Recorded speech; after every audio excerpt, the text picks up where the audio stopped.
Hi there! Welcome back to another video on my channel. Today is Wednesday, or at least it is Wednesday in time of recording this video, so that means it is Writers Wednesdays. Hello, yes. It's been a minute since I've uploaded a full video on my channel. Apologies for that. Like I said, I'm trying to be more casual with this channel, and ironically, I've gained more subscribers recently by making this like a more casual channel of me posting whenever I feel like it than I did when I was trying to religiously post. So thank you for that. Thank you for encouraging me to just be me and be flexible and all of that. I really appreciate it. If you haven't yet subscribed to the channel, it'd be great. Hello. But yeah, so Writers Wednesdays, awesome. Okay. I haven't posted one of these in a while, but I figured since I am still writing and still trying to become an author, well, I am an author, trying to push my writing career, I would keep up with this series because I've recently discovered that there's some people on the internet, I don't know why, but there are, who kind of look up to me in this way, and they, for some reason, like the fact that I post about writing every day, and it motivates them to write. So hopefully this is a series that can continue and help you do that as well. This Writers Wednesday is going to actually be about NaNoWriMo, and I know it's very out of season to do this, and this video might not get a lot of traction because of that. But I figured this is the topic that's on my mind right now, and if you're watching this, you've probably heard of this like program, I think I'm gonna call it, this program before, and if you haven't, I'll let you know, but a lot of people who write try to sign up for this as a way to motivate yourself to get a lot of work done, and a lot of people have strong opinions on it, and I thought I would just add my opinion to the pile. So if you're interested on my hot take for NaNoWriMo, just keep on watching. So what is NaNoWriMo? NaNoWriMo, I think, is technically registered as a nonprofit. I know they do a lot of writing programs, especially with like young kids or young people in general, try to foster that creativity with them. They do writing workshops like that for that target demographic. But what it's more commonly known for is being like an online platform for you to track your progress over the span of a month. And the ultimate goal of NaNoWriMo is to like write a whole novel in a month. Some people have done it, others, like myself, have not. And I think the biggest critique for NaNoWriMo in general is that what kind of quality would a book be if it was all written in a month? I'm not here to bash anybody. If that's like how you do your work, that's fine. Like, again, I'm not trying to hate on anybody else's process, but I thought I would bring more of my experience to it, and why I like NaNoWriMo and why I don't. So this past year, I've never done before. This past year was the first year I did it. Normally, this challenge takes place in November, and you write for the entire month of November. Just for reference, so my good days of writing are when I can get like 1,000 words in. Like, that's kind of like my target goal every day. Sometimes I don't meet that goal all the time. Sometimes I'll settle for like 700 or something, especially if I'm trying to brainstorm new ideas, or if I'm working on marketing, or if I'm working on something else at the time too. And normally I try to hit 1,000 words every day, and I should preface that this is mostly just for weekdays. For my own sanity and work-life balance, and just value as a human being, I tend to not work on weekends. My husband has a traditional 9 to 5. I like having that time for us to just spend together if we choose to, or even just like having that time to myself to be completely honest and just, do fun things, because life. So I do not work on weekends. That is my normal routine schedule. I work Monday through Friday. Some of that time is devoted to posting on my Instagram at Writing with Cass, which is like, I try to post every day on there. If you're interested in following me and following my progress, please check it out. It is the best way to get a hold of me. But anyway, outside of that, it's mostly writing, and some days are better than others. It's just depending a lot on my mood. I'm a very moody person, so a lot of it is dependent on my emotions and how I'm just feeling that day. But for NaNoWriMo, the thing is, I think it's not, I need to be corrected on this. I think 90,000 is the word count for NaNoWriMo, like the official like target goal. And if it's not, I'll throw whatever up here. But 90,000 tends to be like the standard for a fantasy, not like high fantasy. It's like the standard for like a fantasy sci-fi type novel. It's like 90,000 words. Romances tend to be shorter than that. They tend to be around like maybe 70 at most. Um, but your standard just overall thriller or whatever will probably be around 90,000 words. High fantasy, like Lord of the Rings type stuff, easily like 130. But yeah, so like if you are like someone who writes high fantasy, I see a pro in NaNoWriMo with just trying to get a lot done in a short amount of time. Like if you've pre-planned already and like you know what you're going to work on, and you're like, if you have that mindset of like, okay, I'm not going to take this too seriously in terms of like hitting goals or whatever, I'm just going to use this time to try to be productive, because there are a lot of things on their website to motivate you, and I am very grateful for those tools, and I think those tools could be very helpful. You can like, it's kind of like not necessarily a social media site, but there is like a friend request type system where you could follow other people, and if you're competitive, you can see like how far they're going and like try to match them. I tend to be a little bit more of a competitive person. Like that's my shadow self talking. Um, so in light, sometimes that could be helpful, but on the flip side of that, like if somebody's like way ahead of you, you can easily feel like shit because you're not living up to like whatever imaginary standard you have for yourself or for that other person. So that's like a double-edged sword, so just like watch out for that. But in addition to that, as a motivational tool, like you get like stickers for milestones, and if you know me, I am a big advocate for stickers as a form of motivation. Like, wait, hang on, where's my dev diary? So like I have a dev diary for when I work. I don't know if I've ever shown this on camera, but it's basically just like a diary of my progress when I do sit down and write. And I will like reflect on what I wrote, if I like it or not, if I think it needs tweaking. Um, if there's stuff I didn't include yet, but I'm reminding myself to work on. I put the date and everything. So this is like pretty old. This is for months, and I just have like general notes in here. Um, but if you've noticed, sorry, I'm not really flashing the pages like I should. Oh, ASMR. Um, if you notice, I tend to put stickers. Let me see. Yeah, I tend to put stickers on, at least 2 stickers on each completed page. And that's just like my motivation to keep going and to keep doing this part of this project. This was yeah, here's the stickers that I've been using. I love rainbow. I'm trying to turn my office into a rainbow office. So I have my rainbow stickers here. That came with a binder I bought that I thought I was going to use for like business filing, and then you know how it is. Anyway, so yeah, I'm a big believer in stickers as motivation. It helps me keep up with that. So they use like stickers for achievements. So say you wrote your first, I don't know, like 1,000 words, boom, sticker. Say you write for 5 days straight or a week straight, boom, sticker. Regardless of how much. Like there's stickers for every kind of thing. And you can, so like, also in addition, sorry, I'm going off of trying to remember all the motivational stuff before I get into like the mechanics of the website. But they also have some videos like pre-recorded by some published authors to like help you stay motivated, so you can always click through and watch them as well. If you are somebody who struggles with trying to keep going, or who needs a little bit more like just like cheerleading to try to get stuff done. So yeah, those things I like about NaNoWriMo, and I think they're good, and it's nice to have that kind of community about that, especially when you're like me and you are too broke to join a writers association.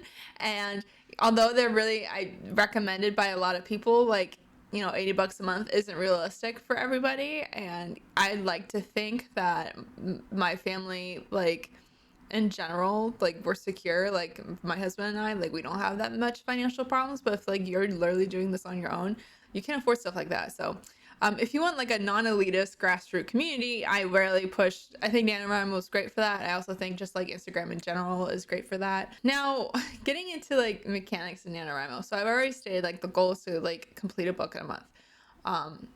What they push or like what they encourage is for you to completely start a new project and finish it within that time frame.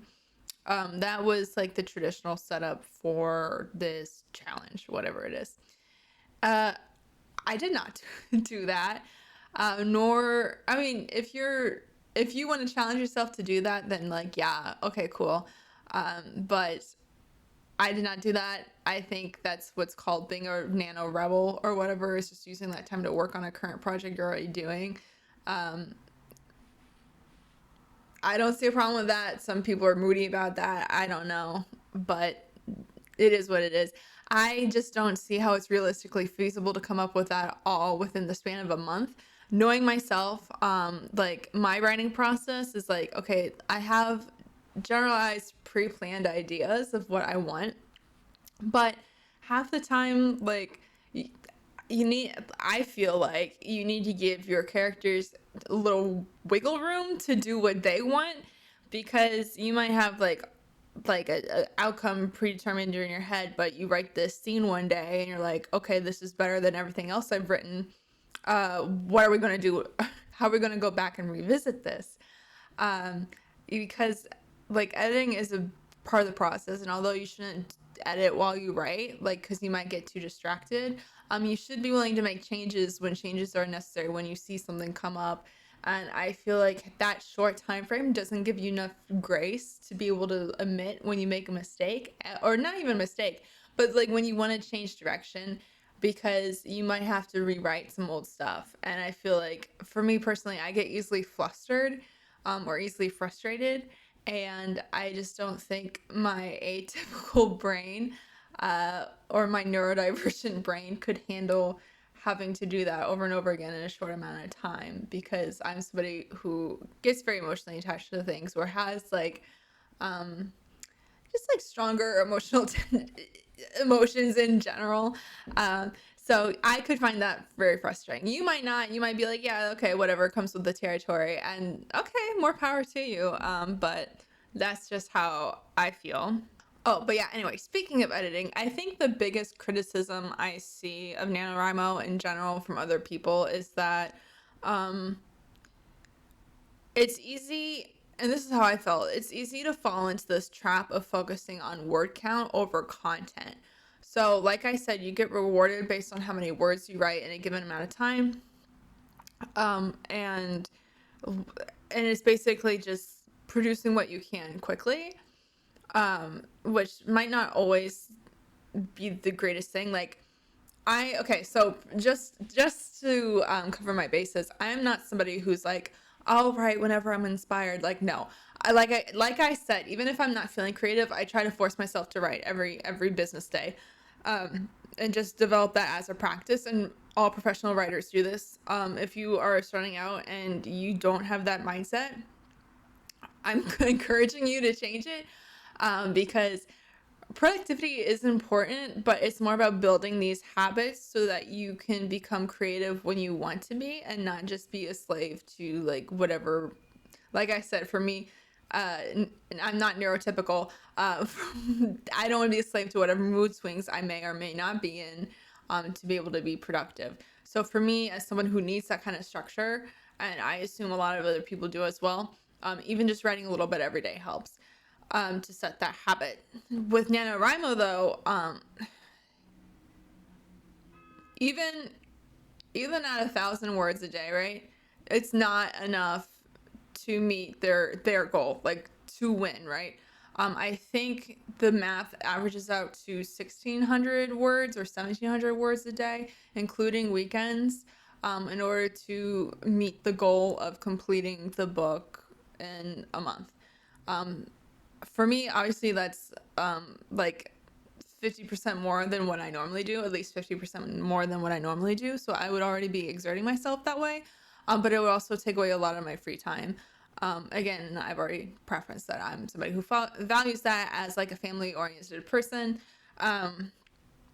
but it is pushed, and like I said, it kind of strives on making sure you hit that word count regardless. So what tends to happen when you do focus on word count and word count alone in terms of developing your story every day, or if you focus on word count as a marker of success, is that you will add a lot of fluff. And it doesn't matter who you are, if you're like super professional, you will add fluff, I guarantee it. And it's just natural. It's a trap you fall into, right? Because your brain has trained itself to be like, this is my metric of success, and if I don't do this, I fail. Whereas you should really retrain your brain to be like, am I satisfied with what I've done today? That's the question I ask myself. Not like, did I meet my word count today, but am I satisfied with what I did today? And if it's no, not quite, I'll sit there and try to like rework it. If it's yeah, I am. Even if I only wrote like 300 words, right? If I'm satisfied with that, then cool, you know. And I just think that like I would hate to have really grinded and spent all that time working on a book, right?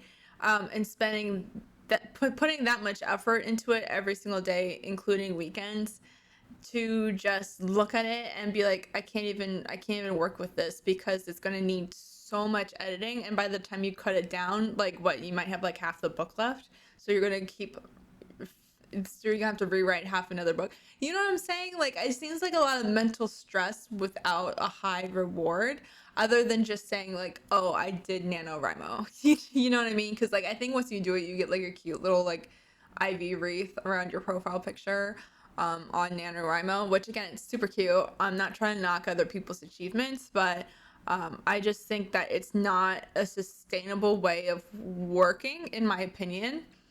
Um, Again, maybe if you're like type A pre-planner and you're not allowing for any wiggle room whatsoever, then yeah, you could really get this done. But I've learned for myself, at least, that's not the case. And again, like I want to reiterate, this is all about personal preferences. And I'm not trying to hate on NaNoWriMo. I think they also have like a summer camp edition where you can like do a similar thing in like June or July. I'm not sure. Like I said, I only did this one time, so you could easily look at that and be like, you don't have enough experience with the platform to really give an opinion. All right, if you think that, that's fine. But you know, I've been writing like in terms full books now for God, it's like 2 years. Yeah, 2 years now. So, or devoting that writing full time in my life for 2 years. I mean, obviously, we've written fun things prior to that. Like, if you are somebody who enjoys this as a hobby, that counts as experience as well. Um, but yeah, I've devoted 2 years of just being like, hello, I'm an author now. Um, so yeah, I feel like I do have a little bit of skin in the game in that regard. Um, but I like I said, I do think this is a helpful project. I did get a lot done during that time, especially like for me, it kind of reset like my work schedule, because before that I was literally all over the place. I was like, I published Cursed Fate. Bam. I published Cursed Fate in June. Then I spent the July doing some marketing stuff back in my hometown. And I was really focused on that because I was obsessed with book sales. And I made a mistake that a lot, I think, of brand new authors make, where I became hyper fixated on the finances of this. Thankfully, like I said, thankfully in my household, I am not in a place where I need stability from this as a form of income. Because I'm full transparency, my first year this year, I have made a couple $100 in total. Yeah, we are not a New York Times bestseller right here, right now, but maybe one day, you know what I mean? Uh, but I think if you're going to go into this, and if you have this mindset of like, I'm going to be a famous, like, I'm going to write my first book and then I'm going to be a famous author, I'm going to get a sign on with a big publisher right away for like $100,000 and it's going to be lit. I would really encourage you to reevaluate that, just because I'm not, obviously it happens for a lot of folks, right? Like obviously, like you have people who sign on with Penguin and like all these other big publisher houses, right? And I'm not saying it's impossible, and I'm not trying to be bitter because that's not me. Like I listen, I applaud everyone's success out here in this game, because at the end of the day, we are all just slaves to capitalism, and we're trying our best to get by. So I'm never gonna hate somebody for grinding, period. But I'm just saying that this is a very humbling experience to be indie in this art form, especially if you are trying to publish your first book now in this day and age. Like during the pandemic, hello, a lot of publishing houses just weren't even taking on new clients or clients that didn't already have representation or anything like that. A lot of people quit their jobs in general, right? And like you could be like me, and like I quit my job to follow my artistic passions, like I did. But you have to think about this mindset. There were people in publishing who did the same thing. So a lot of people quit that job too, to focus more on family, or maybe they wanted to start their own publishing house, or maybe they were trying to start their own agencies. But within that, like the whole ecosystem of publishing in general is just kind of like upside down. And I think you really need to give yourself grace and like these people grace, because even if they were like, for example, say like somebody was working in a publishing agency, they were a agent working in this agency for a very long time, decided to move out on their own and start their own. They don't have the experience of necessarily running a whole business, which I feel like can take up just as much time as trying to recruit new clients or like trying to represent clients, because now you're taking on the job of two people instead of one, right? Business person and agent. So like I said, just give yourself and give everybody else a lot of grace in this industry right now. The world is upside down. We're all doing our best. So if you are not selling out in bookstores right now, that is fine. You are in the majority, friend. Most people, when they start out writing, aren't superstars right away. This is a craft. It takes time to master that craft and perfect that craft, and I am nowhere near that right now. But you bet your ass I'm working every day to try to get better, and that's what we should all be doing, and we should all be learning and growing and trying to push this as much as we possibly can. Which again, NaNoWriMo, if you find that motivating for you to get your ass up and to do this writer grind, then yeah, I encourage it. If you are somebody like me who can get easily flustered by expectations for yourself, I would err on the side of caution and just make sure you're in the right mental state for this. For me, it really reset and made me work every day when I was coming off of that high of publishing, and then also like worried about marketing and trying to hop onto every activity, like trying to think of all these ways to start selling books and feeling shitty about myself when they weren't selling, to fuck it, I'm going to write the sequel and I'm just going to focus on like what I do and what I like. And then NaNoWriMo kind of helped with that. It took a couple months, and like honestly, I had so many like health issues from stress that I had to write in between that with my physical health and like mental health, and it was just like an icky time. I don't know if you can tell, but like I'm glowing now. So yeah, that's all figured out. But it's a very real cycle, and if you want me to talk more about that specific era, or like how not to fall into that trap, I can do that in my next video. But yeah, right now I'm like, okay, Nano's great if that's for you. If you can emotionally detach from that, great. If you can't, I wouldn't necessarily recommend it for you. I would just try to find whatever rut or groove you have right now and perfect that. And then maybe if you feel comfortable doing so, use NaNoWriMo as a way to push yourself even more in a temporary space. So yeah, that's me rambling. Sorry. I hope you enjoyed that. I hope you found that helpful. If you did, feel free to like, comment, share this video with a friend, and subscribe to the channel. Please, please, please, please, please. It would really, really help me out a lot. And until next time, thanks. Bye.